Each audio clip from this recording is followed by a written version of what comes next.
Hey, what's up? This is Todd Smith. I'm back with another video. In this video, I want to speak about budget synthesizers. It is no secret that budget synthesizers are becoming more and more popular every single year. While many people love the booming synthesizer budget market, there's another end of the spectrum that doesn't necessarily like the evolution of the budget and think that there's too many budget synthesizers flooding the market. Today I wanted to go into my opinion and my views on why I believe budget synthesizers are becoming more and more popular, and in general why you see people so excited about budget synth releases. As always, I need to thank you for taking the time to check out the video and to thank my Patreon supporters. Without your views and support, I would not have the motivation and drive to make content pretty much every single day for this channel. You guys give me motivation to push my dreams and content forward daily, and thank you so much for that. Now, just beyond my opinion on budget synthesizers, I would love to hear your opinion too, so feel free to drop your comment down below. Now, the most obvious thing of why budget synthesizers are so popular is the price tag.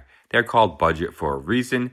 They have a cheaper and lower price tag, hence an easier entry point for people to get into the synthesizer game and start making some music. Now, some people think that's a great thing. Some people think that's a bad thing. It kind of just depends on what side of the spectrum you live there. But regardless of what you feel, if that's a good thing or a bad thing, one thing that can't be denied is the fact that people are struggling. I mean, I guess I can't speak for the rest of the world, but I can definitely speak for America because that's where I'm from. People don't have a lot of money. With America's rising price tag of standard of living and stagnant wages, I think it's something that 60% of Americans couldn't even afford a $500 emergency bill. So when you're living in a reality that 60% of 18-year-olds and above can't even handle a $500 emergency bill, that's going to relate into what they can spend into their hobbies and their free time. Yes, you might fall outside of the spectrum. You might be one of the lucky ones who are making really good money and you're really comfortable with financially,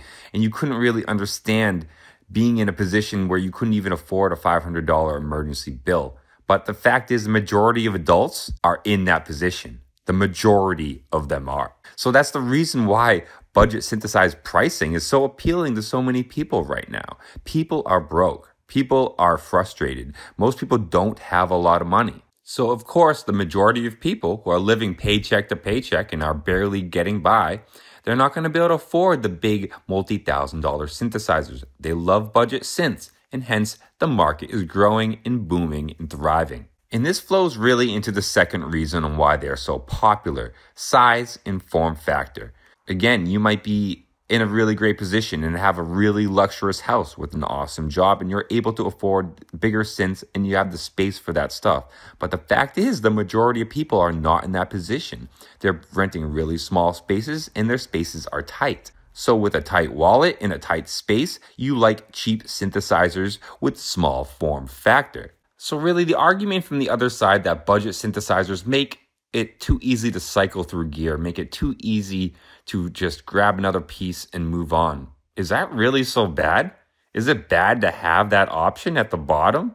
I mean, it's great to have that option. If you have the money in the room, I guarantee you do that with the bigger gear. You grab something and you move on to the next. Why not the smaller people have the same option? I think it's great that these budget synthesizers have so many options to go through and people can literally sift through endless possibilities of budget gear, various workflows, tossing over the next and grabbing onto another piece. You didn't have that option years ago. So is it really so bad to have so many budget synths that you have that option to toss them aside and grab something new and play something a week later?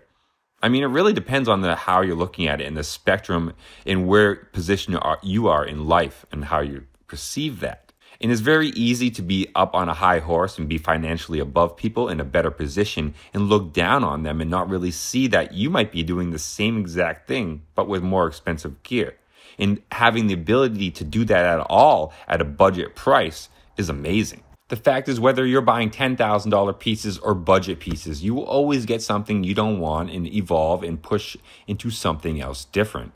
And just having those options at all at the bottom tier of the table, I think is a great thing and is awesome for those people to explore who are on the lower budget tier.